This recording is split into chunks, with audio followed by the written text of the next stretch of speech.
Start the meeting. Can I have Mr. Blanco, could you lead us in the Pledge of Allegiance, sir?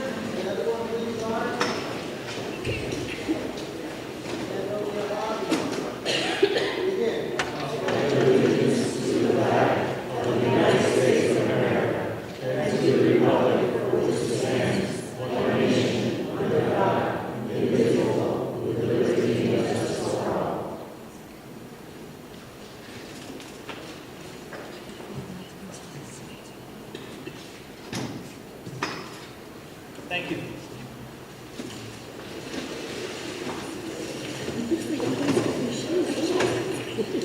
And thank you for your assistance with all the veterans issues, Mr. Blanco. City Clerk, can we please call the roll? Mayor Hoffbauer? Here. Mayor Pro Tem Bishop? Councilmember Bettencourt? Here. Councilmember Creo? Here. Councilmember Loa? Here. We have a quorum with the absence of Mayor Pro Tem Bishop. I'll make a motion to excuse Mayor Pro Tem Bishop. Second. Okay, I have a motion and a second. Without objection, so ordered. Presentation 4.1, Public Art Master Plan Workshop. Apparently there is a staff report for this item, and it's my understanding this is going to be a discussion item, a presentation item, but no particular action will be occurring at this meeting. So who's going to be doing the staff report here? Who's in charge of that? Carrie? Okay, so our Recreation and Culture. Yes, thank you. We need to fix that. All right, welcome everyone, and thank you for being here with us. We've got a great turnout. I'm going to kick things off and do a few introductory notes and thank yous. To start, I want to thank Meta Housing for hosting us this evening. We get to be the first users of this beautiful art gallery. This is a great housing complex. We got to tour some of the amenities that are available for the residents. So this is a great addition to the city. With Corson Pool behind us, we'll be doing a ribbon cutting here very soon. So I want to thank Meta for their hospitality. I also wanted to take a quick moment and recognize any of the artists that happen to be here with us that are on display today. If you are here, if you could stand when I say your name: Julius Eastman, Donna Wheel, Deborah and Mike Schneider, Renato De Gia, Marco Aguilar, Chris Holliday, and then our mixed media students at Legacy. Did anybody make it? A few of you did. Thank you.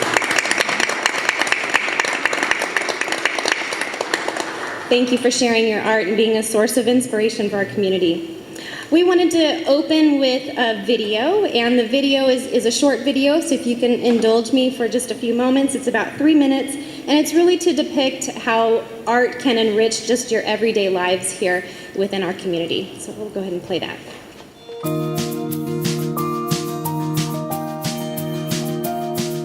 They say we'll paint the town, but they don't mention what color. I don't think they went and bought the supplies. Do they even realize the town we're up against? Who has laid down all its colors in cement? They say we'll paint the town, but they don't tell you the story of where it's been and why it needs a new coat. How can we dip our brushes if we don't know what it needs? So let's put our heads together and we'll see that our city can be pretty, yeah, if we'd all just paint the town, splashing colors of ourselves onto the city. It was meant for big things, and I'm thinking that our colors are let's paint the town. The people come and go, get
So really the video was to indicate how much richer our lives can be with art in it, and what's great about public art is it's accessible. You don't have to wait for a museum to open or to pay an admission fee. It can just be a part of our everyday lives. So that was the intent there. I want to thank Armin Gomez for producing the video for us.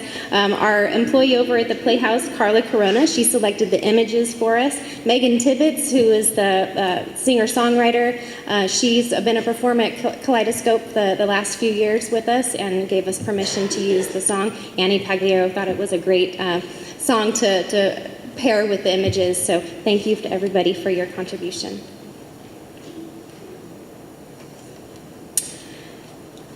And next up, this is just a few little snippets from surveys that we collected. The consultants will talk a lot about the public engagement, and we really had an outstanding outpouring of support for our public art plan and a lot of suggestions as to how they would like to see art be displayed here in our community. So these are comments from the community that we received throughout that process, and we really felt like the community was certainly supportive and excited to paint the town, if you will. What is a public art master plan? I've learned a lot throughout this process about art, and I would just simply say it is a roadmap, and that's what the image on the cover of our plan depicts. This is a roadmap to define our local character. It is a roadmap to celebrate our past and our future. It's a roadmap to inspire economic development. And finally, it's a roadmap to create unity and build community pride.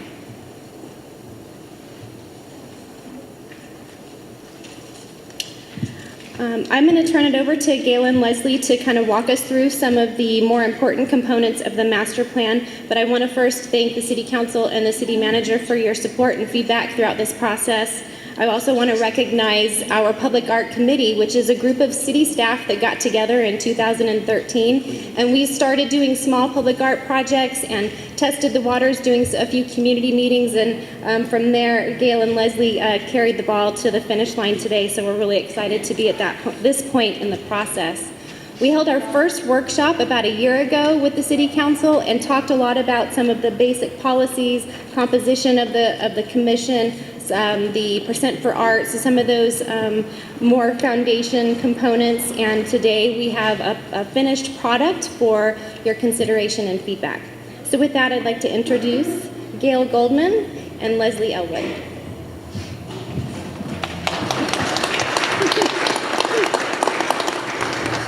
Thank you. This does represent the completion of the master plan process, but it's particularly significant because it's also a beginning. And Leslie Elwood and I, Gail Goldman, have been honestly deeply affected by our experience here in Palmdale, and the community has been unbelievable in terms of its active participation, and tonight it's just overwhelming and so impressive to have this sea of red that are joining us tonight. What I wanted to do to begin is just talk about the value of arts as an economic driver. It's actually proven that the arts have an enormous impact on the well-being economically of a community. It's in California alone, there are close to 5,000 arts organizations that are contributing about $2.56 billion annually. So, and people come to move places because of the amenities. It's not just the natural environment or the built environment, but it's also things like arts and culture, and public art is a big part of that. It provides job opportunities, ways for people to participate in activities in the arts and culture. And it definitely brings people together, which was really evident in the video that you saw. A big part of the arts is community identity and pride. So it's a really important segue into public art being a component of that. I think most of you are probably familiar with the Sundial Bridge, which is in the Sacramento area, and I think it's notable that it's just the beginning. In the first 2 months, it generated an additional 12,000 hotel room stays, and has become from the very beginning, the #1 attraction in that area. In terms of defining public art, there are a myriad of ways to describe it, and the most important is really the first point, which is that it expresses community values. Leslie and I had a really unprecedented experience here in Palmdale. There were 1,354 participants in this process. I've been doing this for a long time, and I've done maybe 28 citywide master plans in large cities and small cities, and Palmdale by far has had the greatest number of people participating, interested, passionate, and it's evident again by the turnout tonight. So this is there was a groundswell of support and interest, which to us talks a lot about what's important to the people who live here.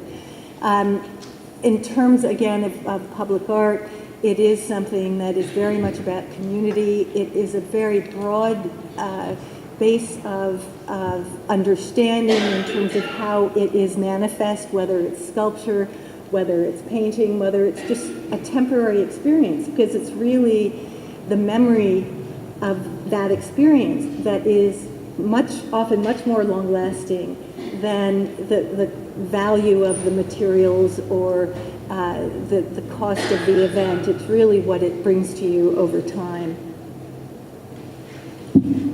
So as Guillaume mentioned, thank you. We had this really unprecedented number of people that participated in the process, and I think one of the things that was why we had such an area of success is that our engagement to the community was really multi-pronged. So we conducted interviews, we did focus groups, we had specifically an artist focus group.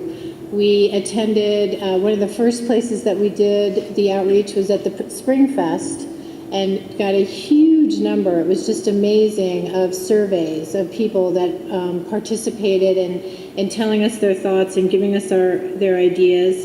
In addition to that, we created a partnership with a fabulous artist, Nick Rodriguez, who worked with Knight High School.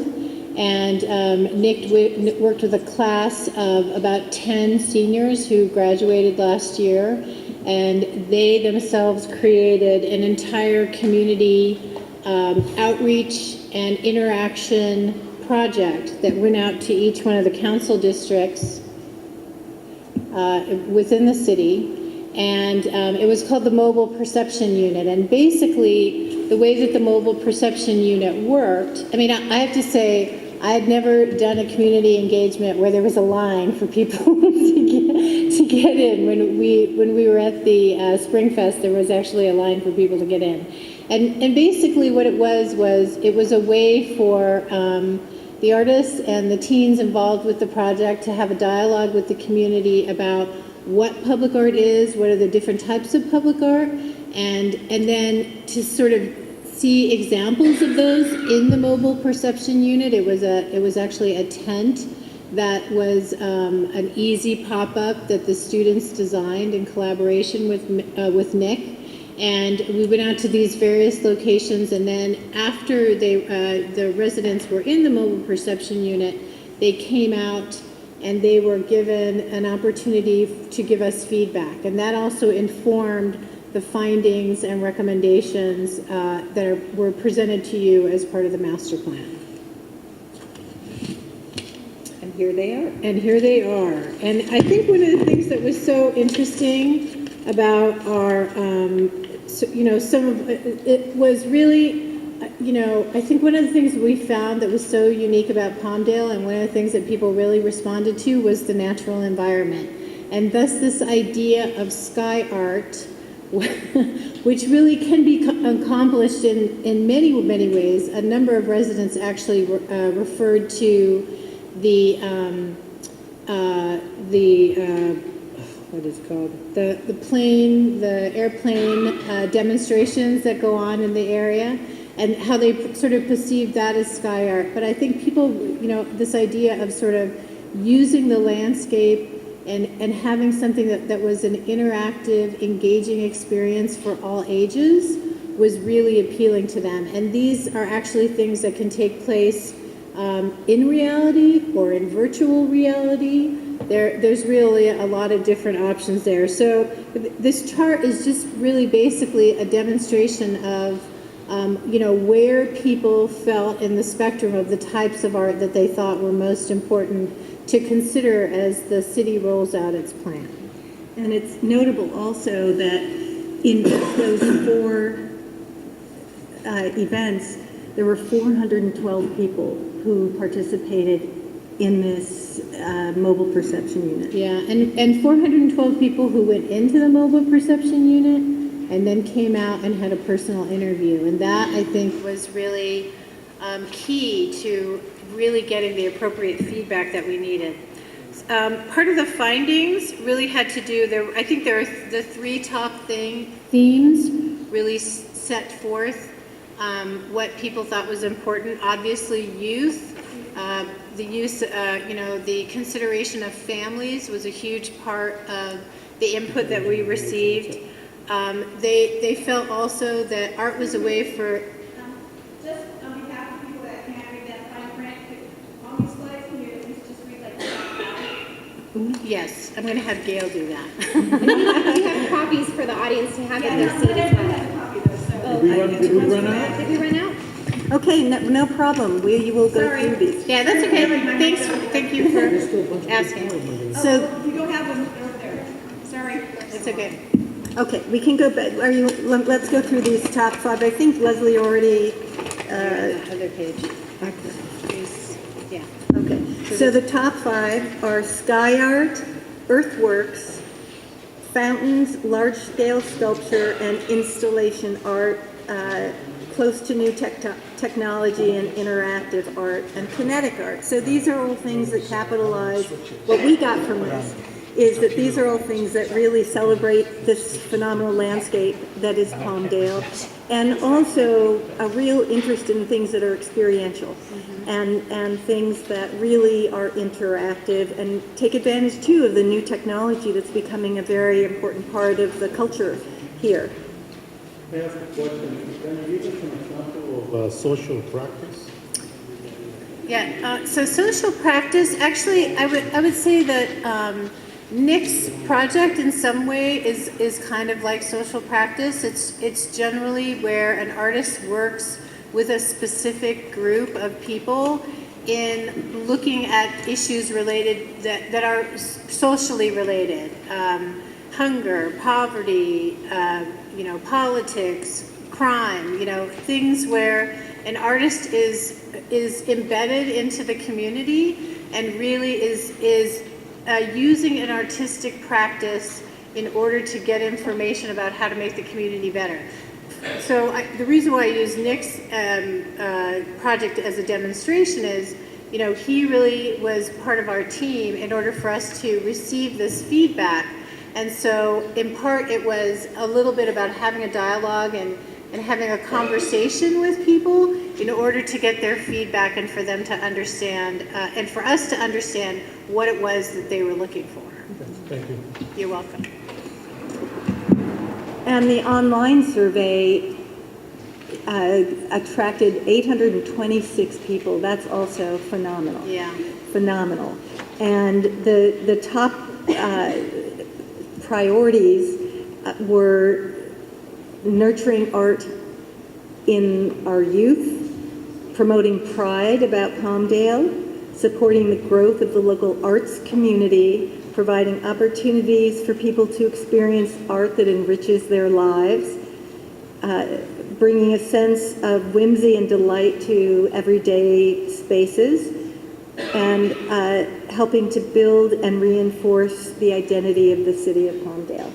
And those were the top. And in so many ways, from our point of view, that really overlaps with the other information that we were receiving.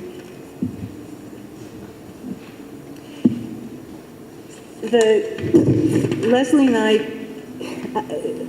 studied all of this information from this myriad of surveys and and interviews and focus groups. We had two public meetings. We had two artist-specific focus groups. We met with hospitality and tourism, the Chamber of Commerce, so that we were looking for a very holistic participation. From all of that, we recognized that there were some outstanding themes. So among them is the great interest in making sure that public art is accessible to everyone throughout the city and every neighborhood. It was also, again, providing opportunities for youth and families, recognizing the cultural diversity and language as integral parts of the program to really help broaden the participation in public art, thinking both about permanent and temporary, building the local and regional arts community. There's a phenomenal, you have an amazing asset here with some extraordinary artists. There's a very strong artist community here and arts community. Also, with that in mind, looking for opportunities that really nurture artists locally. Not all artists are suited for public art, but they're interested. So how do we mentor and how do we provide those opportunities? And also the partnerships, the businesses, the development, all of those are phenomenal resources as well to supplement and build what people want, which is the pride of place and wanting, creating environments in which people want to be and spend time. From that, we're focusing more and more toward the actual recommendations. Leslie and I took a look at all of that and began to think, well, what really are what's fundamental to the work that we're going to do? How do we incorporate those themes and that feedback into something that is specific to Palmdale? And through that, we identified principles that again, we're looking at expressing the identity through the built environment because of the development that is anticipated, really elevating the role of the artist and the creative process and how that works to connect people and places, making sure, again, that there's equitable access to a diversity of artists and artistic experiences. The goal is to really think about building a collection. Not everyone's going to like everything that is happening, but when you have that diversity and that density of work, someone's always going to like something. So even if they're not happy with one thing, it's what is it that you do like, and inevitably there will be something. And it's also really, again, reinforcing the idea of multidisciplinary collaborations with both the public and private sectors, and also, again, celebrating the community's, cultural assets and neighborhoods. And from that, we now have the recommendations for the plan. And Leslie and I'll go through these sort of briefly, and we'll go into a little bit more detail as the presentation unfolds. But first and foremost is, one of the charges we had is, where's the funding going to come from? How do we think about really building a program? And the best practices in the field, which have been around since the 50s, are what's called the percent for art. And it's an ordinance that, with very specific recommendations that your city attorney will refine, that in the private sector and in the public sector, setting aside a percent for art for buildings that have a valuation of $250,000 or more. In addition, there is part of that ordinance is creating a public art fund so that a percent of the percent can accumulate and be used for the neighborhood projects and for support of local artists, for projects that aren't in the areas where municipal buildings or development might be taking place. So it's a very important tool.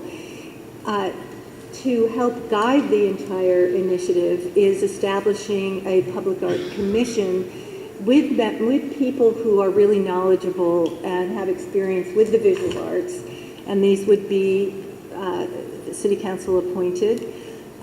We're also, with anything that you build and grow, you need to make sure that you have the staff and resources to be successful. And that's another component, is over time, considering, the staff positions or perhaps outside consultants to help guide, the implementation. We also looked a lot at, trying to put together a master plan that was reflective of national best practices. So this included policies for deaccession of artwork, art donations, memorials, murals, and temporary art. And so you will see that within the report as well, the master plan as well, so that it really, again, as we spoke at the beginning, providing you a roadmap with a sustainable program. We also think that it's very important that the artwork be able to be maintained. And so, this is a process, something that Gail and I are very passionate about. We did meet with a number of people on the staff who had good and bad experiences in some of the art that had already been commissioned in the city. And so our document outlines a very specific process for review of art before it's commissioned. And in addition to that, it speaks very specifically about conservation and the long-term plan that needs to be taken into account when you're developing a collection. We also talked about how to use public art as a tool for community empowerment and to enhance neighborhood character and equitable geographic distribution of art, which we also think is very important. We feel like this is a community where there are, like many cities, are made up of neighborhoods. And we really felt that rather than focusing the art just in one particular place, that it was important to give you a really broad brush of how you would, use the opportunities to create public art throughout the neighborhoods. And then finally, it was really to provide support for local artists. And I think this is a very important and key aspect of the plan. We've outlined some very specific opportunities within the master plan about demonstration projects, initial projects that can start, temporary projects, and ways in which to help to enliven and support the local arts community. Because I think one of the things that Gail and I have found is that when you support local artists, what the community gets back from that is paid in spades. And honestly, you can't really even put an economic value on that. The character that artists bring to building a community and to creating opportunities within their community is an awesome thing. And I think one of the things I enjoyed meeting a lot of the artists, one thing that was so interesting to us is we met a lot of artists who came from down the hill, over the hill, to be in Palmdale, to take advantage of a facility like this, to take advantage of the quality of life that was out here, and they were very passionate about what they could contribute. And so, and this, I just want to say, it wasn't just individual artists, but in one of, I think, our one of the greatest things that we were able to do while we were out here was to also sort of stitch that network between, smaller organizations like the Antelope Valley Indian Museum, which is an incredible resource, located near the city that has, with, fabulous people on the board who are looking at creating these sort of innovative partnerships between the arts community and the city. And the other thing that we heard loud and clear from artists and also residents in general was the fact that it's so important to not only attract artists, but retain them. And so that became a call to action for us and for the city as well. I just wanted to draw your attention, there is a more complete chart in your packet, but this is just a representation of some select cities in California that have both public and private percent for art.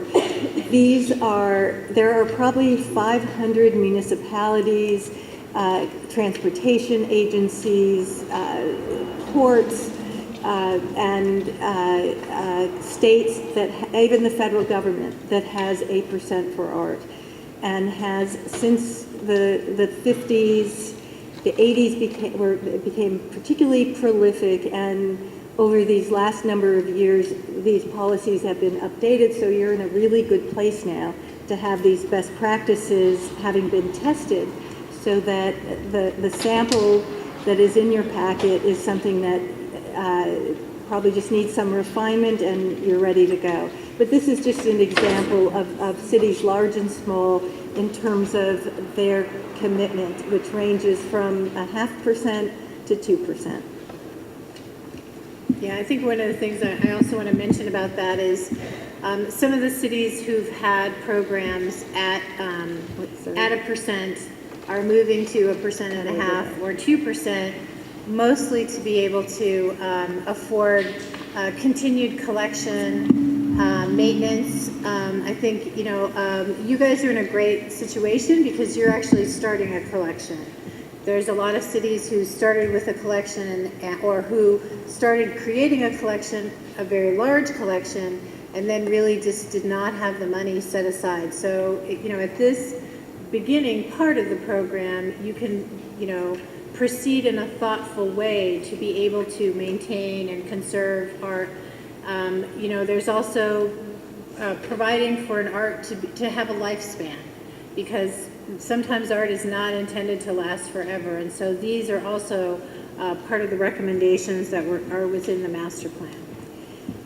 Also, as part of, well, actually, I think Leslie and I are now the co-chairs of the Palmdale Fan Club, and it's really important for you to also understand that one of the things from the time we interviewed that was so impressive to us is that the city has been so thoughtful in this process that an internal public art committee was formed, that there were some demonstration projects that were put into place that included some really notable partnerships, and that you took the time and did the homework to get to this place. So it really is commendable from our point of view.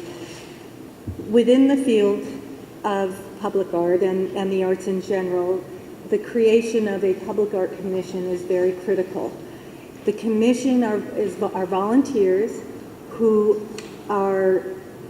it's very important that they are knowledgeable about the arts, that they have experience in the arts.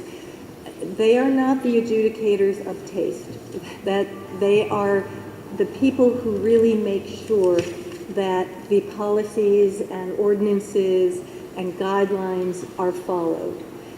The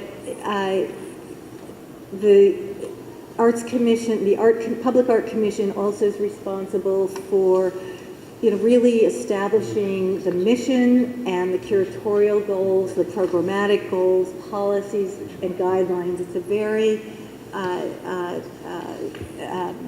official and high-end involvement in terms of really setting the pace and really the direction down the road.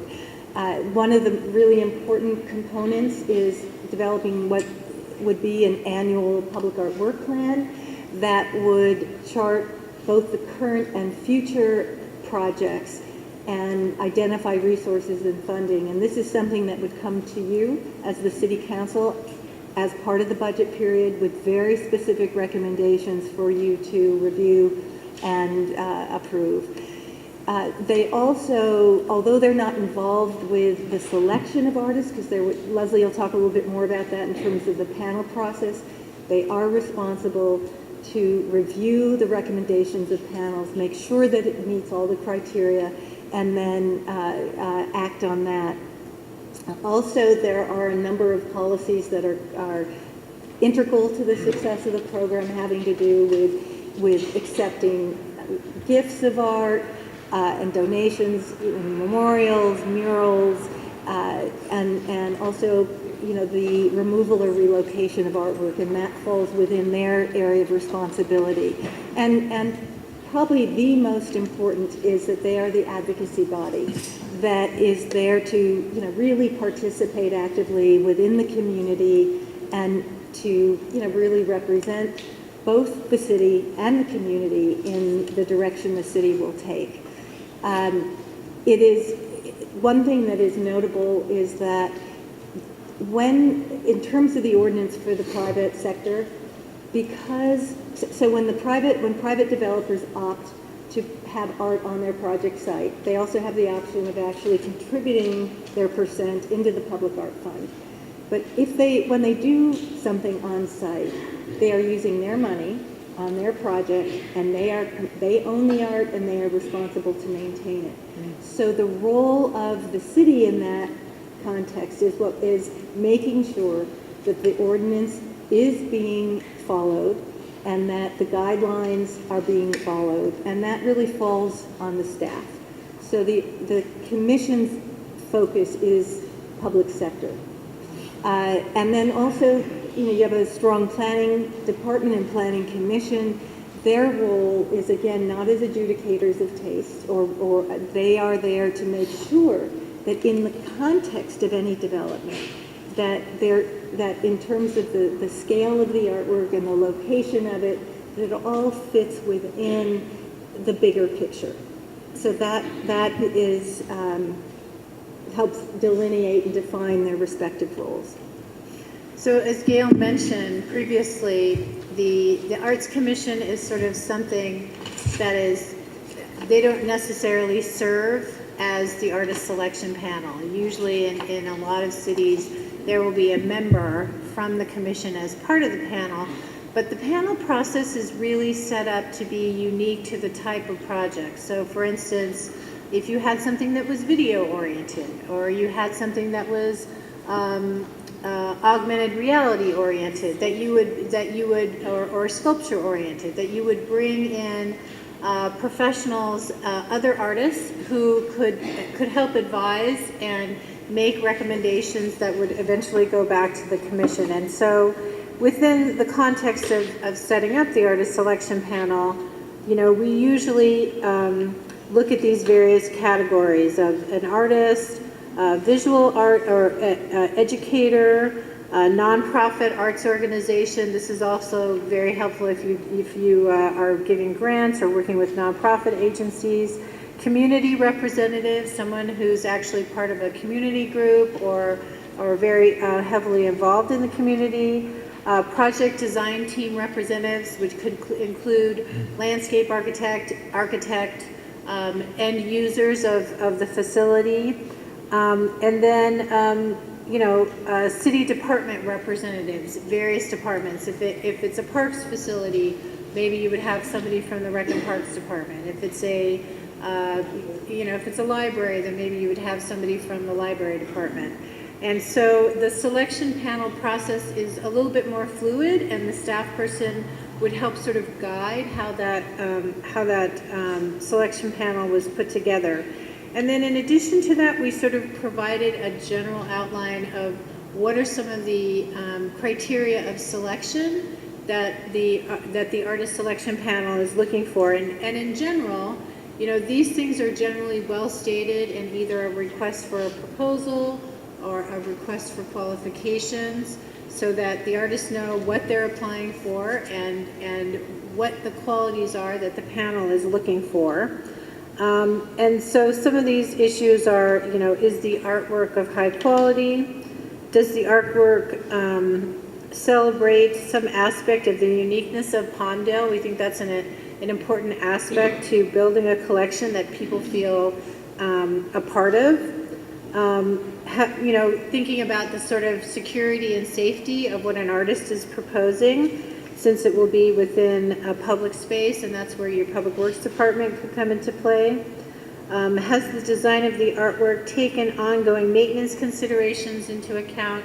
This again goes back to I think a little bit more of a further discussion it's very specific within the master plan, but this idea of conservation and maintenance, very important.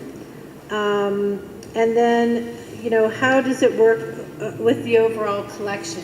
Because as Gail stated early on, not all art is for everybody.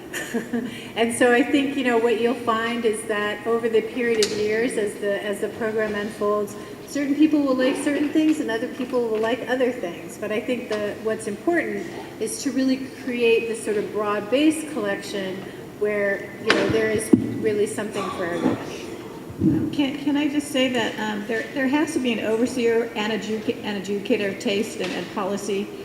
Right now, there are certain cities that are having issues with their public just because of artwork they put on a police car.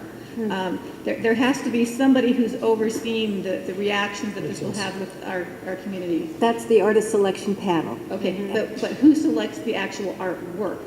Well, the artist panel. selection panel does. Okay, but ultimately, there's going to be a stopgap at this council, and I want to make that very clear, that there will be nothing hateful, obscene, racist, biased, or derogatory in any way in a public place. Right. Exactly. That will never occur in our city. So this council will be the adjudicator of taste. Right. So I want to make that very clear, that there's going to be oversight on this. Right.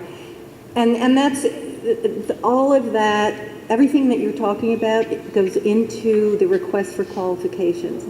And it would never get to this level. Yeah, well, I just want to be sure, because repeatedly you guys kept saying that they're not the adjudicator, and they're not the adjudicator, but you didn't say who was. So I'm just going to say right now that this council will be. Well, you have the ultimate authority, but I would say that what our experience has been is that actually most city councils do not want that ongoing role, because if they're accountable, someone, because you have, if in fact you ultimately adopt this, you are saying that we are creating these groups of people with specialized expertise. We want people from the community. But we do have to have oversight. And let me just say this, that I can't even draw stick people. So when I see what artists create, to me that's like magic. It's the most amazing thing, because I have absolute appreciation for it. But I have seen recently other cities that are facing issues with public art that we don't want to take that 1% and have to spend it on lawsuits. So there will be an oversight. Well, you're absolutely right. I just want to make sure that that's very clear to our public, that we are going to have discretion as to what these artists create on behalf of our city. Absolutely. No, you're exactly right. So one of the things we mentioned earlier were the opportunities for local artists. There is a section of the document that talks about including artists early on in the process when you're creating public spaces, parks, libraries, areas of community gathering, that there are processes and best practices in place to bring an artist team on early in the process so they can actually really affect the design. But in addition to that, we outlined some very specific opportunities, we thought, in part based on best practices, but also based on some of the comments that came in from your local arts community about what some of the things that they're looking for. Because as we've mentioned, this idea that the artist becomes part of the design for how the city unfolds and the way that people experience the city is really an important aspect of the plan. So, there's really a lot of different types of opportunities. These include, neighborhood engagement projects. They could include temporary streetscape improvement projects that are permanent or temporary, vacant storefronts, artists in residence. We find this to be something was very popular in the 70s, and everything that is old becomes new again.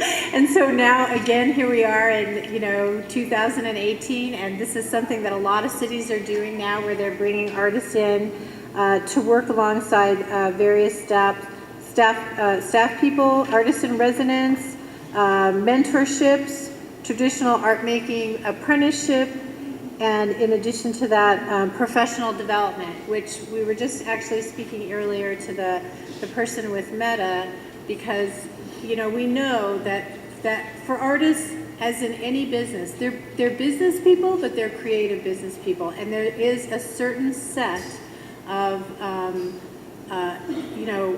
things that they need to be able to do in order to sustain their practice. And so there's an invested interest that the city would help them in professional development. I think for part of the professional development, I would not be opposed to reaching out to Cal Arts and seeing if we can't get a satellite campus here in our city for them. And That's a great idea. yeah, and also the plan includes some funding resources. These are great opportunities for grants, many of them. And this speaks very much to your point in terms of community engagement, because the goal is that by the time an artwork proposal comes to this body, you have the confidence that the neighborhood has embraced it. So there are a number of great opportunities for the community to be involved, and we know from the turnout tonight, from the participation, that they want to be involved. Making sure that there is equitable distribution throughout all the neighborhoods is really key, and that's where that public art fund comes in. Also, a lot, over and over again, we heard that there's a real interest on the part of the artists and on the part of the community to have an art making space. And so establishing a municipal art center of some sort that can have equipment and classes and exhibition space and maybe performance space that really is open to everyone was pretty universally. Got a big building right next door here. There it is. There you go. Also, in Lots of terms of when an artist when an artist is on board, even before the project is formalized, that the staff would have community meetings to really get input from the neighborhood in terms of what are the project goals. What are the priorities? What is it that you would like to see that will help make a difference in your neighborhood? Also, once the artist is on board, to really have the neighborhood kind of orient them to their community and to really interact with them throughout the whole development of the proposal. And then once that is all approved and fabricated and installed, to celebrate it. And that's a community celebration. As we've mentioned previously, we talked a lot about maintenance, conservation, and safety, and I think we've mentioned it several times because it's a very important back-end sort of aspect to any successful program. There's really, I think, nothing worse than going through all that is needed, going through all the planning, going through all the fabrication, going through all the implementation, and then having an artwork, fall apart in pretty short order. And you guys do have some specific challenges because of the great weather and the cold and the heat and the wind and the sand. And so these are all the kinds of things that need to be taken into consideration. And this is in part where the staff person really plays a key role also, because the staff person will be working in ensuring that if it's a private development and the private developer is responsible, that they are holding to their end of the bargain, so that because when people come to your city from outside, they don't really know, well, that's somebody else's responsibility to maintain. What they see is what is the condition of the art that's in the community, and they naturally assume that it is the city's responsibility. So this is a very important, I think, aspect when you think about long-term conservation. As part of this process, within the document, it talks a lot about working collaboratively with the Public Works Department. We had a great conversation with them and some of the ideas that they had. making sure that the artist is assisted by a qualified conservator. One of the things that Gail and I have done in our own practice is, I myself have built a lot of transit projects, and I always retain a conservator, and we have recommended within the plan that the city retain a conservator in order to help guide artists through that process, because artists know a lot of things, they're incredibly creative, but they don't always know the best result of being able to have something weather all of the conditions that are out, when it's outdoors. And so, yeah, that's a very important thing. Yes, this would be a consultant to the city as part of the public art program. And then also, as I mentioned previously, defining the lifespan of an artwork. This is something that I think that a lot of programs are moving towards. We've actually, in a recent master plan that Gail and I worked on, this city did not have a lifespan for any of its artwork, and they will remain nameless. But what happened was, after a period of producing a huge body of great public art over about a period of 20 years, they ended up with more than $1 million of maintenance and conservation. And so really, it's important to have the reality check that not all art may last forever. And so that's another recommendation within the program. So these are part of the policies that were set forth when the document, the master plan, was created. We have given you a very brief overview, and we are open to questions and comments, and I don't know if I have a question Jim or Karen regarding have anything. the lifespan of the art. Yes. I just hate to see somebody put their heart and soul into an art project and then we give it a lifespan. Is there any cities that when their art ages out, do they put it in like an art museum or facility where they can gather people? No, I just hate to. It's like a living, breathing thing, and I hate to see it, just disappear. I mean, there have been some cases where things have been taken from the outside and moved to the inside, but I think one of the things that I think you also have to look at it as an opportunity. That communities they're changing and they're expanding, and their own priorities are shifting and becoming different. People get attached to things, yes, though, so I'd like to find a place to put them when they've aged out. Yeah, they do get attached to things. They do. The other thing is that the purpose of the lifespan is to make sure that the expectation on the part of the artist or the city is reasonable. It doesn't mean that if you say the mural, we're going to say 15 years, but at 15 years, if it's still viable, you can pay to restore it.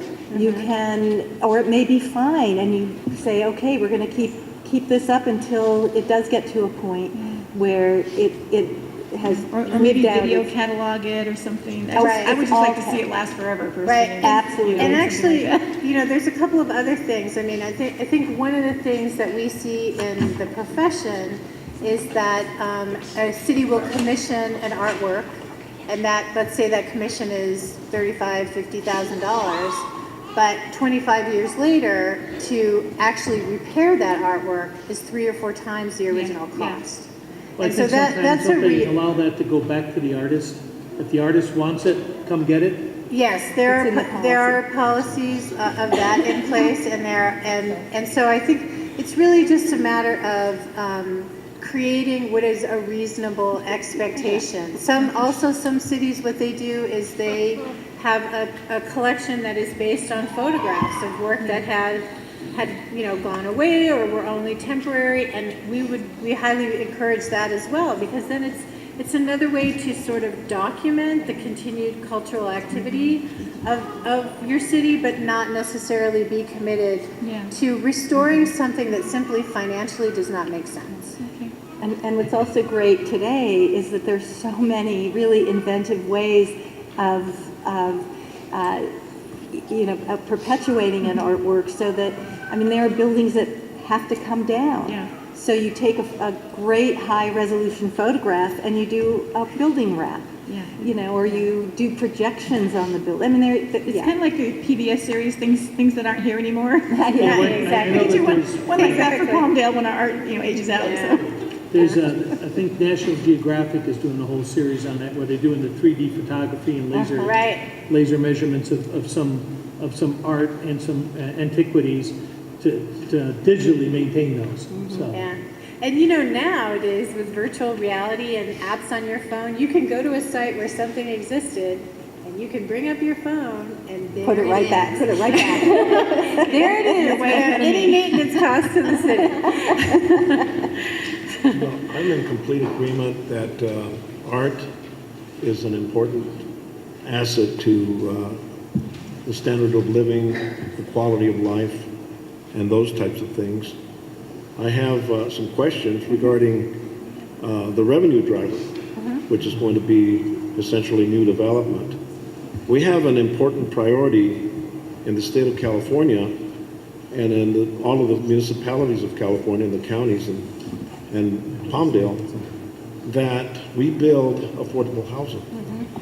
And so my first question is, have you involved developers that are stakeholders in the city of Palmdale insofar as what their reaction is to adding additional cost to bringing affordable housing to Palmdale? Well, if you have an opportunity on page 80, actually, this is a sample ordinance, and the exemption in private development is nonprofit and affordable housing developments and structures. Also, an exemption is commercial, industrial, and residential projects that create 4 or less units. Okay. So that's been addressed. Right. Yeah. That relates to affordable housing, but it also impacts, that is to say, this requirement would be imposed on market rate housing. So that has to do with the affordability, not just affordable, but one of the key things that I keep hearing at housing seminars is the issue of affordability of housing, not necessarily affordable housing, right. affordability. So how we impact that, how we tip that scale, but there's quite a bit of information here, and we first saw it 45 minutes ago. So I think we're going to have quite a bit of reading to do, before we end up coming at any conclusions here. So my question still remains, I understand that as to affordable housing, you're answering that at page 80, but my question remains, have you reached out to potential developers and actual developer stakeholders that are going to be bringing housing to the city of Palmdale, what their sense is about this and how it impacts their projects? Not specifically housing, more larger developments that are more commercial development. And it is something that across the board, whether it is a commercial development or housing, does have an impact. And in some cases, in cities, developers have said, I can't believe we don't have a % for art because it's what we're used to around the country. Others are, clearly feeling a pinch in terms of yet one more fee. I haven't had a guy come up to me yet said, gee, can we pay more fees? That hasn't happened yet, so. It hasn't? But I think there's a balance that we can reach out there. Absolutely, absolutely. There's a balance, and I was talking to Mr. Partilla a little while ago, that sometimes a developer could say, look, what we're going to do is we're going to build into our project public art, and that could be a trade-off. Absolutely. That could be used as opposed to imposing a 1% increase. Yes. And it Now, can be part and of. I know that there's been a lot of discussion between you and the inquiries that you've included in this report, and some of the people that are important to this. But what I'm missing here is the involvement of businesses. The chambers of commerce, the boards of trade, particular businesses. Yeah, we did meet with them. Actually, which page is it within the report? We met with the school district, we met with the hotel organization. I think we met with 3 separate Chamber of Commerce organizations that were in the city. And so, do you have that specifically listed in the Well, document? you know, like, this is why we probably would have been nice if we had this before the meeting, so you would have gotten that question. No, that's okay. That was the intent. Yeah, But- that's fine. But I think it's important for you to know, yes, we absolutely did, Yeah. you know, Well- have conversation with the business community and the school system The reason I as bring- part of this report. Yeah, and if you, when you get a chance, if you look on pages 60 and 61 to 65, we list everyone in their affiliation. So Okay, you'll pages 61 and see, 65. you'll see that we spoke with all, you know, with the Hispanic Chamber of Commerce, Meta Housing, Antelope Valley African American Chamber, Chamber of Commerce of the Greater Antelope Valley, I'm just picking those out, Meta Housing, La Prensa, Art Converge. So there's a list that identifies I guess what I was talking about is more like the auto dealers, restaurants, owners of restaurants, owners of retail shops, other retailers, manufacturing, people that provide jobs for this community. You know, in the various parts that are reported here as to, you know, who's going to be involved in the artist selection panel, I don't see any business representatives. Maybe I'm missing it, but I don't see it. Community engagement, likewise, there's no bullet point there for business representatives. So, I mean, I think that we need, when we talk about the entire community, I think it's important that business, which is an economic driver in the city of Palmdale, be included as a major participant. Yes, the chambers, absolutely.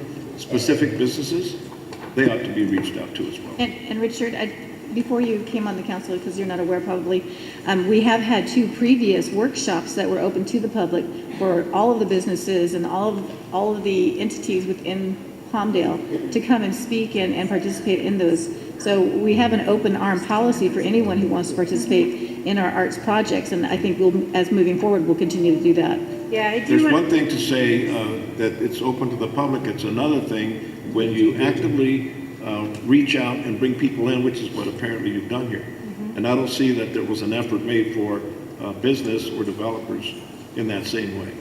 I just want to note that in the artist selection panel, it says community representative, and that doesn't necessarily mean a resident. That could also include a business. So there's absolutely a place for them to be involved in the process. And then again, I would point you guys to the few pages that has the extensive list of everyone that we spoke to. But we would agree, and the intent was that it is inclusive, because there are projects when an artist comes into a community or neighborhood to become oriented to what is going on there, the businesses are very much what defines that place, so we agree. The other thing I just wanted to make a note is that this is a plan. This is a 10-year plan. There are a lot of variables that will affect how it becomes implemented, what remains relevant over time. These are recommendations that are intended to stimulate exactly this kind of conversation.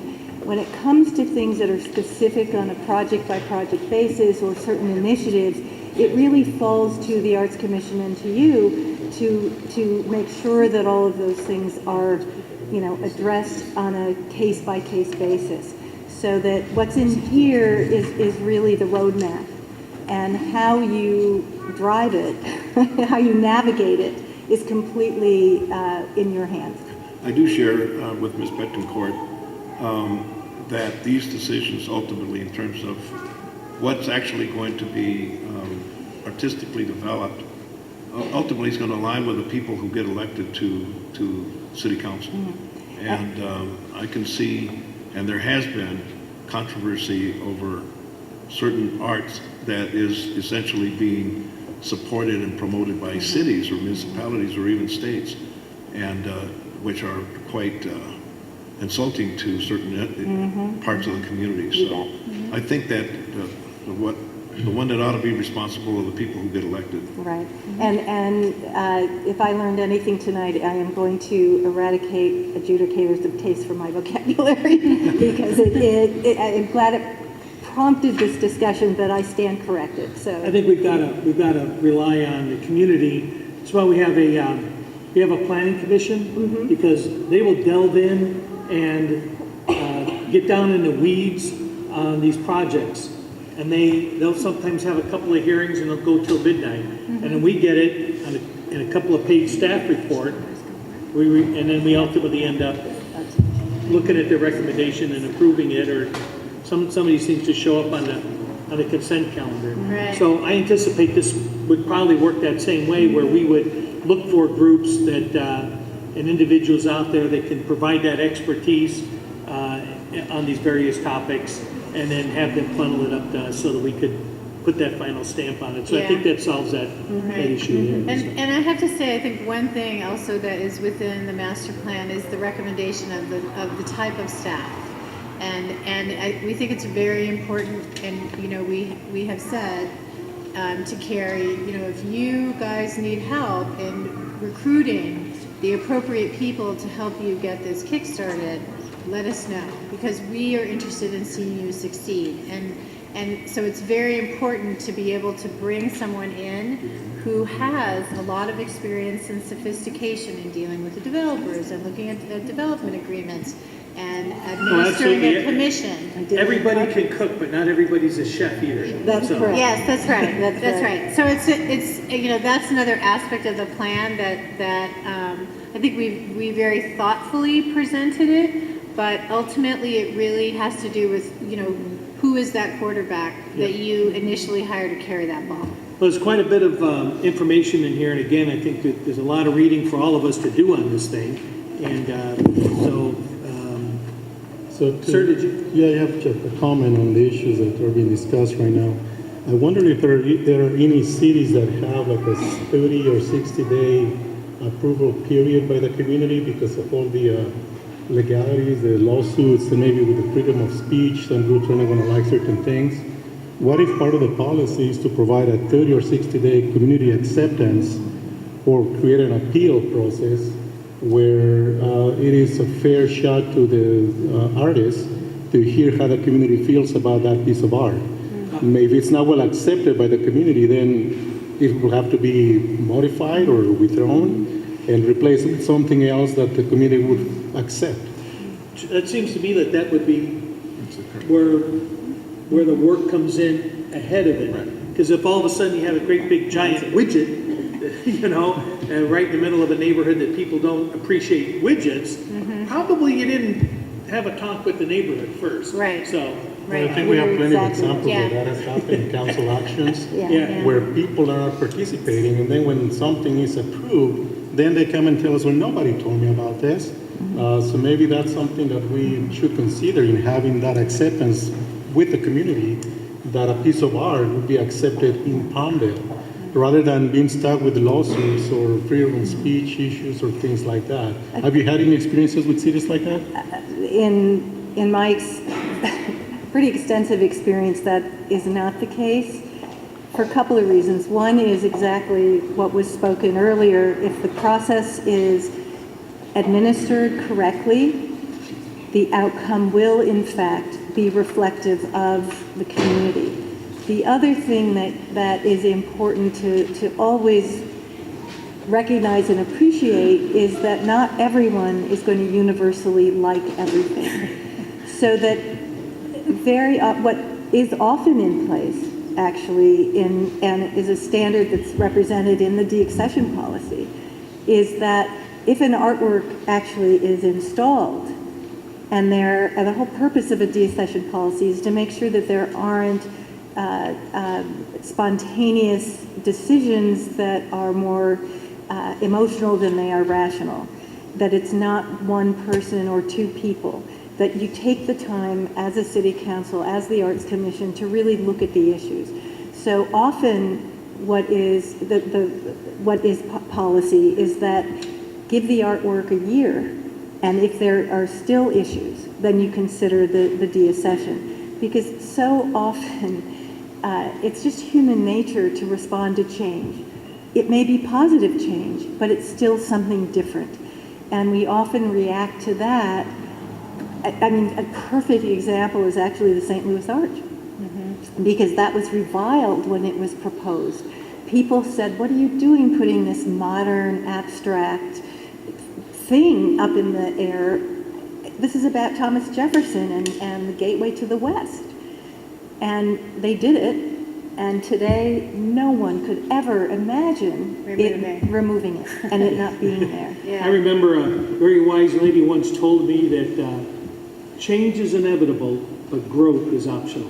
That is a good quotable quote. So there are ways, and because of the process that is put in place in terms of the selection of the artists and the development and selection of the art, there are lots and lots of checks and balances. And a postscript to that, as Leslie was talking about the responsibilities of staff, one of the things that is really key as a criteria is the ability to manage controversy and to be proactive and to also know how to respond in a thoughtful and rational way. Having an adequate RFP up front, I think, is going to be really critical. That's very important. If you don't say, this is what we're looking for, that's not what you're going to get. Right. Yeah. And it's very detailed. You know, you talk to the community, they say, these are the values, this is the medium, this is where it's going to go, this is what's important to us.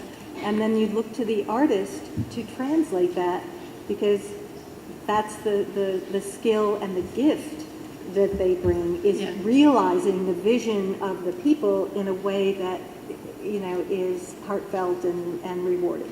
I think. So how does, let me ask you a question, how does historical preservation fit in with the concept of art? Because I think art's a very broad category here. So there's quite a bit of, I mean, a lot of people will walk in a museum, and that can be, you may term that as historical, the next guy would say it was art, next guy says, I'm moving on. So how do you, where do we draw how do you distinguish that? And how do we provide, because we have quite a bit of historical material. It's actually significant to our community's growth over the years, and how does that play into this? And I recognize that sometimes there's old stuff and sometimes there's historical stuff, and sometimes it's not the same. Sometimes it's old junk, other times it's old historical stuff. Right. So I know that sometimes you have to distinguish that. But how can we play into this? Because as we're getting into this new era here, I think it's important for the community to be able to continue to look back on their roots, how we got here, what were the struggles and the successes of our predecessors and of our families. So how does that play into this? It is, and I would probably turn it back around and ask you that question.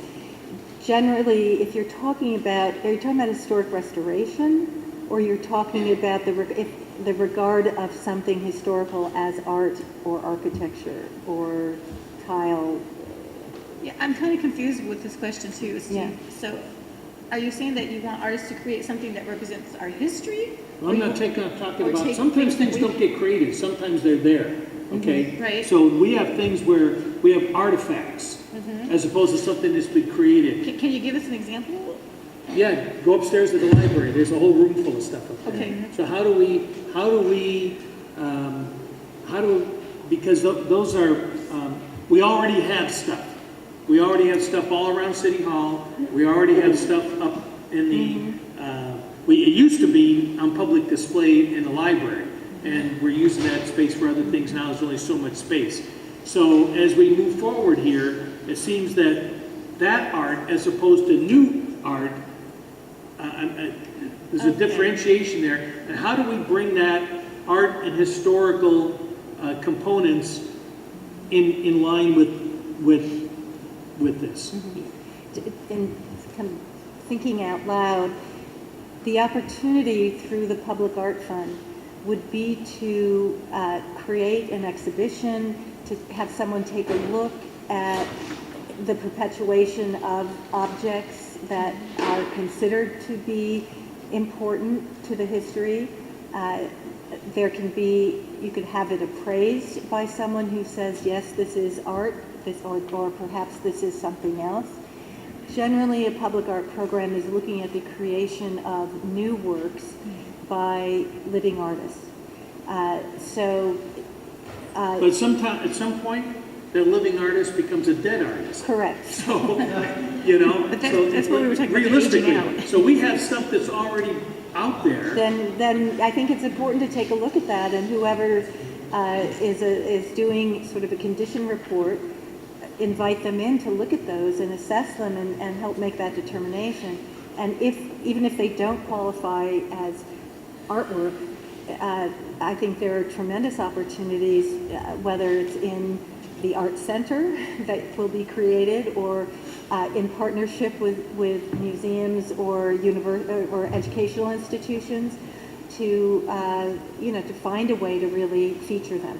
Yeah. I think outside of this room, I think there's quite a few people that wouldn't necessarily be able to tell you the difference between a gallery and a museum. So that's what I'm trying to find here is that I'm not sure how many different places we're going to be able to have, and I think that some of this is going to run together. And I want to make sure that we're not giving up on some of the things that we already have in deference of creating something new. I think we want to be able to do both here. Absolutely. Because I think that there's a huge opportunity, and I don't want to see us to lose it on either side. Yeah. There's a lot of new stuff that I can see that we can get created here, but I think that, and in some cases, we may be able to even bring in some of the old stuff into the new stuff. Sure. You And know? you could do special project initiatives where artists are somehow embracing that as a component of their work, or Their concept development. or their concept development, that somehow that becomes an inspiration for what they're doing. But think about it as you do buildings. You have you have buildings that exist that are historical, and you're also building new buildings. And you need to maintain, as you're saying, the same commitment to the preservation and maintenance of those buildings, because that's the face of Palmdale to the world. Right. Yeah. There was a question in the back. Well, I think we'll get to the public. I want to make sure we get all ours done here. So. Well, wait. What we're gonna do is we're gonna bring everybody up here, and the city clerk will go ahead and. Okay, sorry about that. I just want to make sure that the council's done here first, so we follow kind of the agenda here. I have a question on the Public Art Commission, where you have the Public Art Commission reviewing and approving artists and artwork for municipal construction projects. Are you recommending that, in other words, that instead of them making the final decision, that's instead a recommendation either to the Planning Commission or the City Council? It would be city council, not the planning. The planning commission would have a very specific role in terms, because you want to make as direct a line. So the planning commission actually is advisory in some ways to the arts commission So in the terms. planning commission would say, we need art here, and then now the art commission would take the ball from there, right? More or less? It kind of works. Yeah, it's more Parallel. Yeah, it's a parallel process. Because I see it's review and approve artists and artwork for municipal construction projects. Correct. And that's a determination in here by the Public Arts Commission. And then the next line where you have the accession of artwork, the council is making that decision. Right. Why do you make that distinction? In this, the distinction is made because the Arts Commission is the body that's been appointed by the City Council, and they would then have the ability to, based on their expertise, to make sure that the process has in fact and guidelines have been followed, and then it depending on the on a case by case, and depending on what your priorities are, certainly you can make it part of the process that each artwork comes to the city council for final approval, and that the Arts Commission is making a recommendation to the city council. So when you go through the ordinance and actually have your attorney refine it and bring it for vote. refining anything. What? Oh. So you can provide that guidance to the attorney, if that's something that is important to you. Says the attorney. Yeah, so it's negotiable. Right. Okay. Question on page 44 and 45. You have a list of high priority, medium, and low priorities. Were those set up through the interviews? I'm sorry, what was your Page question? 44 and 45, you have a list of high priority locations for art, Yes. like Avenue S, Avenue M, Caltrans roundabouts. Were those given this way because of the interviews, or how did you come up with those? Yeah, this was based on feedback from the community outreach process. And so, these were all based on, initially, there was some discussion with staff of where we thought locations might be appropriate, but the final listing actually came from interviews and questionnaires that came back. I think the issue is the D word, that we have districts, and we all want to make sure that each of our districts are equally represented. And that's what everyone said. So that is absolutely, so one of the responsibilities of the Arts Commission in putting together your annual work plan is to address this goal of making sure there's right. So every time we met with a community group or focus group or individual, we always had a map. And we asked them to identify, and these are the ones that were identified. So this is really unabridged.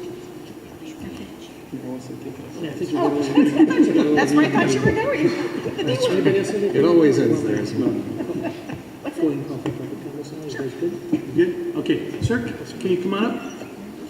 Yep. So if you could state your name, just so we got some semblance of a record here, and try to keep your comments to within 3 minutes. You don't have to take 3 minutes, but just let us know so we'd be able to work through any other comments here. Sure, okay? sure. Thanks. My name's George Davis Serrano. I am an artist and an art professional. I've worked at the Autry Museum in Los Angeles, at MoCA, and I've done long-term contracts with the Broad and amongst many other institutions. Anyway, I was just going to clarify something relating to your comment, which I think your concern was mostly seemed like it was addressing historical artifacts that have been accumulated by the city of Palmdale. Is that correct? Among other things, yeah. Yeah. So, I think those types of objects and what they're referring to in public art kind of tend to be addressed in totally different manners. For artifacts, there's, I think she was mentioning it earlier, there's appraisals that are involved, possibly a curator that can assess timelines, values, provenance, all that kind of stuff. And the artwork that's being discussed here in presentations more relates to specific pieces of artwork that are commissioned by the city for site-specific installations. So it's kind of a very different area of concern with those things, because there can definitely be crossover, and obviously that's something the city would probably want to fold in some way. But in terms of the initial approach, they're very different. Very different beasts, in my experience. And thank you for the explanation, because as a council, we're certainly not artists, and so we're going to rely on you as a community to train us, to teach us the difference between what is what. And right. Well, I think the main difference is art, so I appreciate that. which is subjective, versus artifacts, right, which tell a story historically within a community. So we're going to be on a learning curve for a while, so all right, yeah, you'll have to bear with us. Just thought I'd jump in because you seem to be... No, thank you for that. We appreciate it. Absolutely. Thank you. yeah, thank you. Come on down. Nobody at the podium here. We're going to turn it over otherwise. Hello, my name is Bob Alvis, local, born here in '54. Called this community home for many years, except for time with Uncle Sam. I'm a historian. I write books on the subject matter. I'm very passionate about our local history here in the Antelope Valley. As he was saying, the crossover of artifacts versus art, and I look around communities and I go to communities where they do crossover and they do connect. You can go to Santa Paula, different communities around there and stuff have beautiful murals that celebrate the histories of their community. And the resource that the city of Palmdale has in their upper loft of Palmdale, of the library over there, is the source of material that I hope someday that the artists can embrace and say, boy, we're everything from the Indians that roamed here all the way to the space shuttle. We have so much historical information here that needs to be shared with our community, because one of the things for us old gray-haired people is to make sure that that legacy for future generations of, you don't know where you're going unless you knew where you came from. And the pride we have of all the pioneer families and everybody that came here and helped make the Antelope Valley and the city of Palmdale the great place it is today is through their labor, sweat, and sacrifice, and to present that in an artistic form, to teach, and to make sure that our community has pride in where we are and where we are going in the future. And I hope that that's my vision of what the artwork would look like. So, okay, I'm looking to Steve. Okay, you got it, buddy. I was looking here. I didn't know if my argument was here or here. Nice. So it's all good. And I want to thank you for giving me the time to come up here and speak on that. But that is my hope and my dreams. Thanks, Bob. Excellent. There's an empty spot there. Line up. Carla Corona. Hello. My name is Carla Corona. I wear several hats. One of my biggest hats is I'm a professor of theater arts at AVC, Antelope Valley College. I guess I just have a question about this public art. First, I want to commend the city. I was raised here, lived here quite a long time, and I think it's awesome, amazing that public art is even on the conversation. So thank you for that.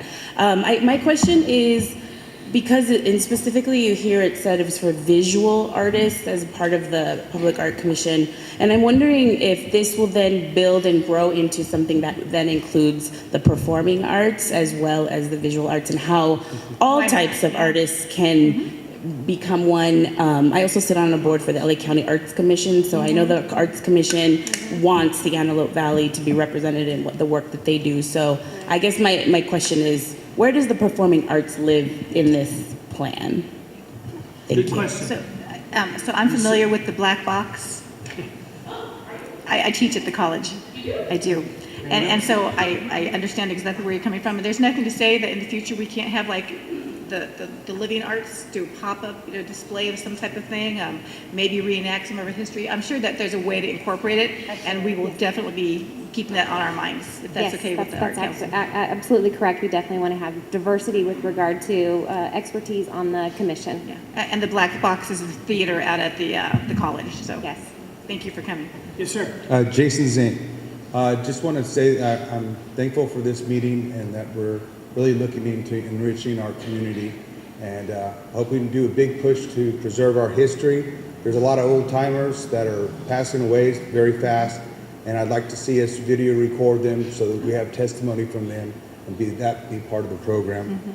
Also, you talked about some report. You guys are reading 100 pages or something. Can you attach that to the agenda thing so we can read it if we can? We just saw it the first time ourselves. Okay, but if you could attach as that. fast as we can. Okay. And the other thing is, there's no 1%ers or billionaires, or very few 1%ers and billionaires in Antelope Valley. So we really do got to look towards each other for this. And I would like to see a survey question to see if we would support a quarter-cent or half-cent sales tax. The quarter-cent would be $2.5 million a year. The half% would be $5 million a year to go towards arts, history, to build a museum, and to do that stuff. And also, I'd like to see some of this money go towards young people that we can support to go to the 2028 Olympics in LA. I think that's very important. Thank you. And don't forget that the public can also donate to our Palmdale Community Fund and to direct it towards our arts projects too. Also, just being, thought of, I told Mike Miller, I said it'd be great to have like a mural with, thousands of pieces of tile and show kids jumping in the pool, as something that you could add to it. and stuff like that that could be added to it. I like Loa's idea of involving the commercial business owners more. You can invite the shopping center owners who can then contact the anchors and the tenants, and then they could talk about doing a project for them in that shopping center. So it's very important for us to engage more, because I'll tell you what, we have technology, but we don't really use it. That's good. I was just thinking of lights. They should all be those colored lights that we can use from our phone to change the colors. So maybe that's will be our first project. I'd like to see something dedicated to Pete Knight, the fastest man ever alive, and do an X-15 airplane and a statue of him. And I'd like to see some... we have a statue. We're still trying to figure out where it is. Oh, okay. No, I mean a life-size statue. It is. A bust. A bust. No, but I mean a tall one that kids could stand next to. Put some pants on it. And some murals, some history murals of not just the history of Palmdale, but also the history of aerospace and the Palmdale and the making of it. And also, in Seattle, I love this big ball they have, and water shoots out of it, and kids can jump on it and play in it and everything. And then at nighttime, they have light shows with stories and music and stuff like that. So, also I'd like to see an airport tower that goes up, like Seattle has, the Needle, but it'd be a hotel, and then on top of it would be an airplane, where you can see all of Palmdale, all of Antelope Valley, maybe have a piano bar and a nice bar up there. We're there, Jason. Okay, but Jason, I need the next guy to come up, okay? Okay, but the other thing is a welcome to Palmdale sign, like they have in Encino. Caltrans shot us down on that. We did try that. I know, but also go to Tom Lackey and Wilk and ask them to put on our income tax, state income tax, where we can put a check box there where we can donate money to the community that we live in as an idea. Good idea. Who is behind him? Come on up. Hi, my name is Chris Holliday. I am a high school art teacher at a continuation site. And for those of you that aren't aware of it, 75% of all the foster kids in LA County are here in the Antelope Valley. So we have a really high population of at-risk youth. And art is a really positive force in their life to help them change for the good. And specifically, my students have done a lot of public artworks, and that interaction with the community, it means a lot to them. And it really socially, it motivates them and it changes them in a really, really positive way. So what you're doing is great. I think that's a great suggestion. I think that's the type of, the volunteer labor that you can bring in on these projects. I think that's outstanding. So thank you for that.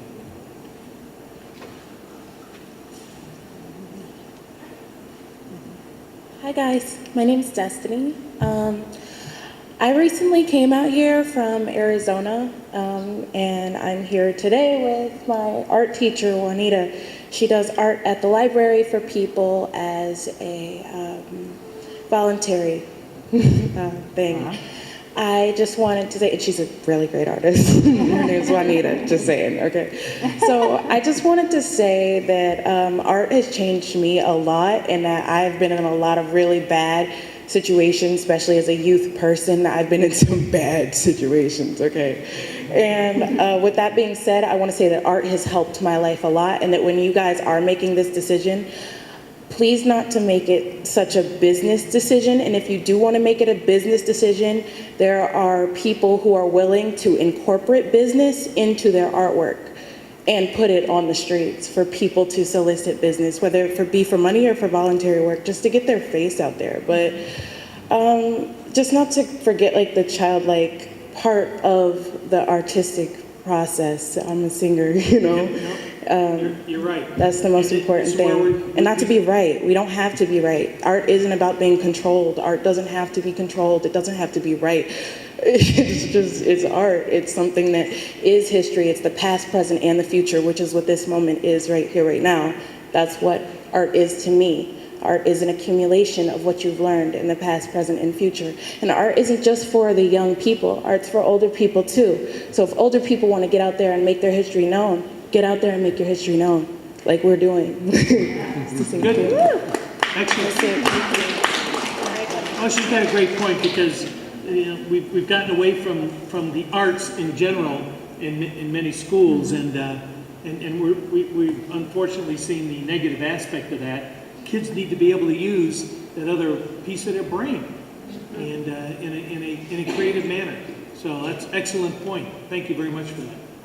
Sir. My name is Matthew Madrid. I live here in this wonderful complex, and I went down to Parks and Recreation today, or the other day, to see who Corson is. They had no idea. So I think we need to... Make it our point. Yes. We need to incorporate, and then when we have these new artists that create these installations, have them write some kind of a bio of themselves that'll be available to everyone that comes to see their art. Excellent idea. Yep. Thank you. Thank you. Go ahead and line up. That way you're not fighting for the seats. Good evening, everyone. My name is Mildred Dumas, and I'm glad the theater arts professor brought that form of art up. I am a playwright, an actress, a novelist. I have applied for an apartment in Curson Arts Colony West. I hope I get it. I would love to teach acting, playwriting here at the colony. Anyway, that's my point of the arts, and this is what I do. I do it well. I have some plays coming up in June, some of my plays that I wrote. I have another novel coming out soon, and this colony really interests me. And thank you for this evening. Thank you. Good evening. Hi, my name is Marco Aguilar. I'm a professional, nationally published artist. I'm an art instructor. I teach locally, and I teach all over the United States at seminars, and I'm the president of Palmdale Repertory Theater. And I'm very excited to see something like this being proposed for the city of Palmdale. But going back to the business end of it, I realize too, this is also, as much as I am an artist at heart, I live in a state of constant creativity, creating art, whether it be theater, dance, visual art, all aspects of art. But I do see the importance of art in our community, and I want to urge the city council to really take a good look at this proposal, because I believe it is important. And if we create Palmdale as a destination for art, as a destination for tourism, it'll also impact it'll have economic benefits to our local businesses as well. So it's all connected, but art feeds people's souls, and if people see Palmdale as a destination in Los Angeles County, to come here and make it say, hey, Palmdale's really cool, you should check out this, you should check out that, you should check out that, then it would drive business here as well. So I think it's all connected. So I just wanted to thank you guys for your presentation, and I wanted to urge the city council to really give this some thought. That's why we had them do it. All right, thank you. I think at one of our previous workshops, we talked about tourism and art, and I think I had brought up before that, you know, I travel a lot. That's what I do with my spare money. And places like Winchester, Virginia, where throughout the city they have these giant apples, and tourists go from spot to spot trying to find the apples. Or you go to Catalina and you see the buffalo, and everybody's trying to find the buffalo on the island. Or you go to the south where people do the trail of quilts, where people go and they use their phones to click on the attachments to each of these individual quilts, and they track them. It's like a Pokemon game. So there's huge tourism involved in art. We just have to use it to our advantage for sure. Yeah, especially now with social media, you can definitely hashtag all these different things, and people put that all over their, you know, they'll tag it to their social media and attract their friends and families and their network to come and check it out. Yeah, we can make it like an electronic scavenger hunt where people come just for that. Thanks. Again, my point on business is that this report didn't seem to include specific businesses that are an important part of the community, and I think their import is important. their input is valuable as well. Yeah, and I think that's where your art selection committee becomes very important. If you comprise that committee of people who know what they're doing, people who have a proven track record of tasteful art and things like that, because I see the reason and where you guys come from, as well as having to put on something that's not only artistically has the right aesthetic, but also is appropriate for public. So Yeah, because all it Also, would take is you one guys do a lawsuit. great job. I don't know how many of you in here are familiar with Palmdale Repertory, but I mean, I'm over there a lot. You guys are doing an outstanding job. Thank you. I mean, Thank it's you. just Well, we're very grateful to the Palmdale Playhouse. Thank you very much. Thank you. Thank you. Good evening, everybody, and especially everyone sitting behind me today. Great job showing up. Keep showing up to these things. Your guys' voice matters. And especially since this, I know I'm all like, hello? There you go. What's your name again? I forget these are adjustable. My name is Haley Crow, Assistant Director of Antelope Valley Art. We are a minority-ran, women-ran small business here in the Valley. We also have fiscal sponsorship through Fractured Atlas, so we have all the benefits of being a nonprofit while also being able to pay ourselves. Is anyone from Meta Housing here tonight? She was. Okay, so that was Michelle. She left a little early. Did you guys talk at all about this course on arts project? Okay. I'm not a representative of them. Sorry guys, I'm like nervous right now, but I did want to mention that this project was intended for artists, favoring artist applicants. They didn't get enough artists in to live, to have arts programming here, even though there are tons of art facilities, including a dance studio, digital design studio, painting room. Anyways, so there's no artistic programming actually being put on, and there's not a paid employee here operating that programming. So we've been in talks with Meta pretty much since before construction, and we just got a lease from them to actually have this gallery space that everyone is sitting in right now. So we're reviewing that, and hopefully we'll be getting moved in here. And we will be covering the arts programming for the colony, and hopefully for Palmdale as well. I'm pregnant and I'm also working, so this is a very big project for me right now, but it's also really exciting. But I think this first phase, we're going to be reaching out to local arts groups that already exist here, and we'd love to share this space. This is not a private space, this is still a public space, and we want to host art groups here. You guys talked about perhaps delving into the history of Palmdale and having art-related exhibitions from that material. I mean, we see walls behind us. There's only 4. There might be 6, actually. I thought there was 6. But anyways, this would be a great space to host specialty arts projects like that. Also, we would love to start having solo shows in here for artists. There's great opportunities out here already for group shows and group exhibitions, but we'd love to target professional practicing artists who need solo shows on their resumes. And then workshops here. So that could be for youth or adults. We're still developing our programming ideas. We have 3 months mapped out, but that's it for now. So we would love to open the dialogue with the city as far as hosting events here. Also funding opportunities. We'd love to be a part of that discussion and to make this space one that is also for the city of Palmdale's activities as well as the whole community, but with emphasis on the residents still.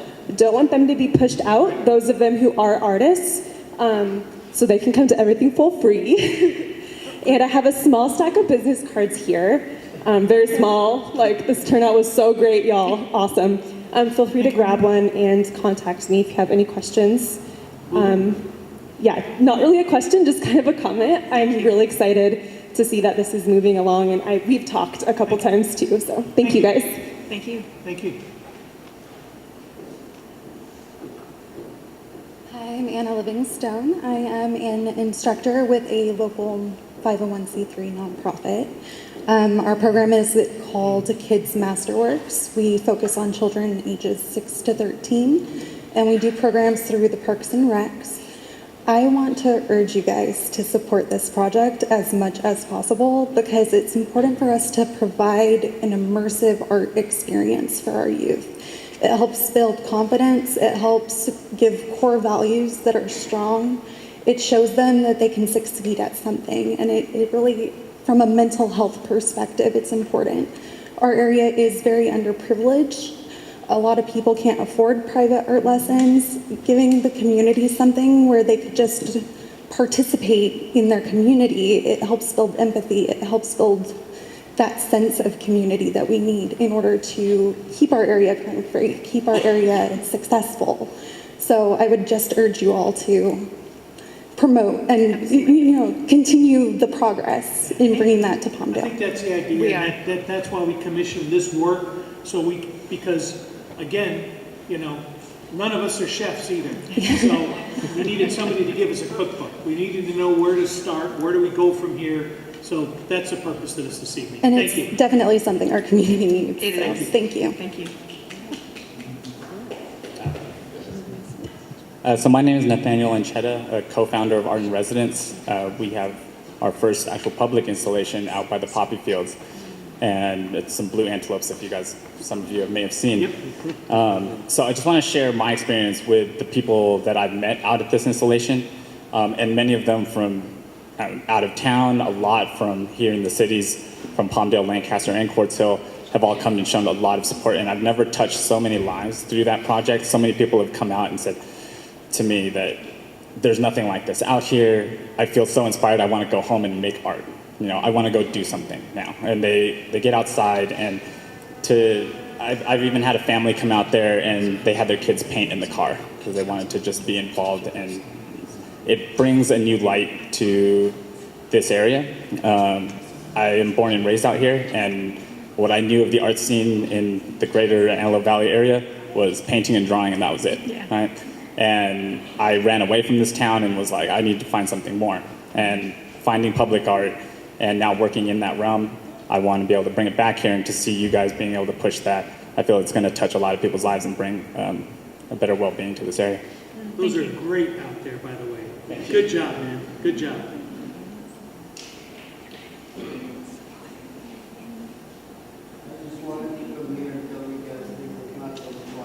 Well, I think they've got a mic actually. Annie, can we fix that for me? There you go. See how that works? I'm Renato Padilla, part around the studio. And Ana is one of my teachers. And we deal with the city of Palmdale. And also Lancaster, we are contract instructors for Parks and Rec. We teach children art classes at Legacy Commons. And we've been doing it now for over a year now with Palmdale. But personally, I have been facilitating art programs for the community.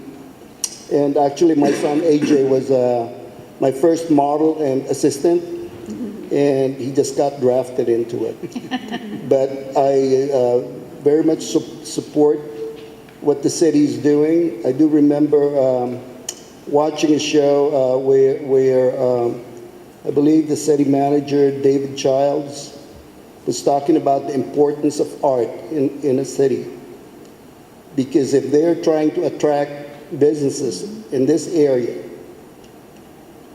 the families have to have something. And unfortunately, art is almost absent in elementary schools. And that's kind of what brought me out of retirement to facilitate art programs, not to teach art to kids, but to introduce art to kids. We teach them the basics, the value of line quality, color theory, and value contrast and composition. This is the vocabulary that I am trying to share with these kids. And not only that, a big part of our program is getting these kids to express and present their art. And we teach them how to give supportive critiques. There is no negativity. We try to draw kids out. I have students that have come to my classes very clingy to their parents. They would not let their mother leave the room. And eventually, once they see that it's a safe place, they start talking, they start presenting, and there's nothing better than seeing that. And I really, really believe that the art makes a world of difference to humanity.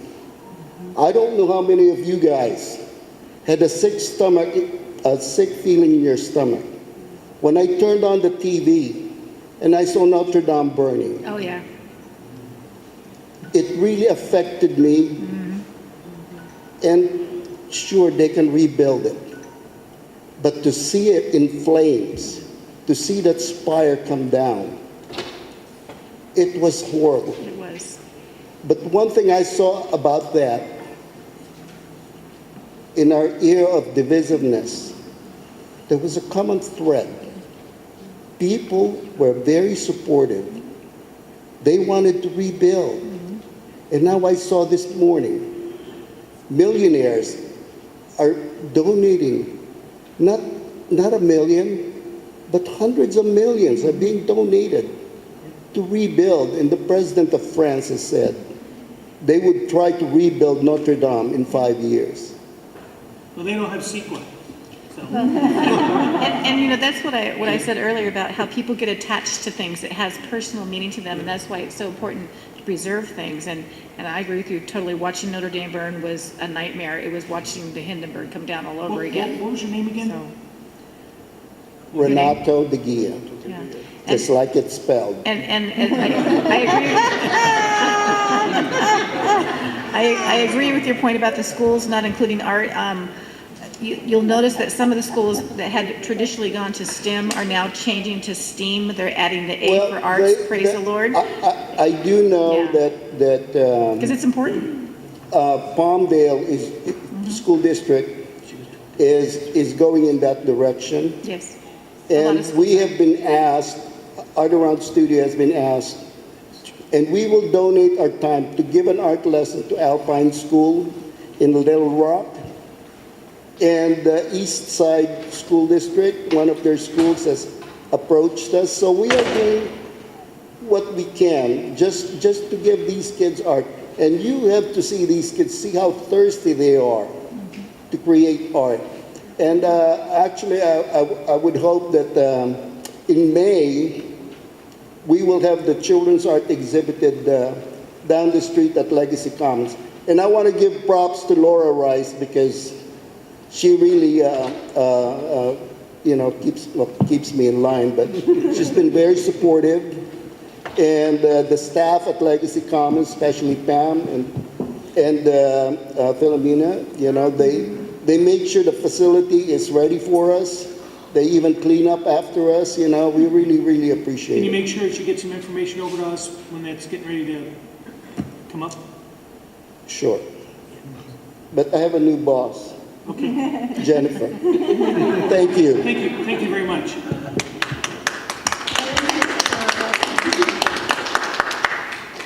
Okay, Mr. City Manager, anything else from you yourself?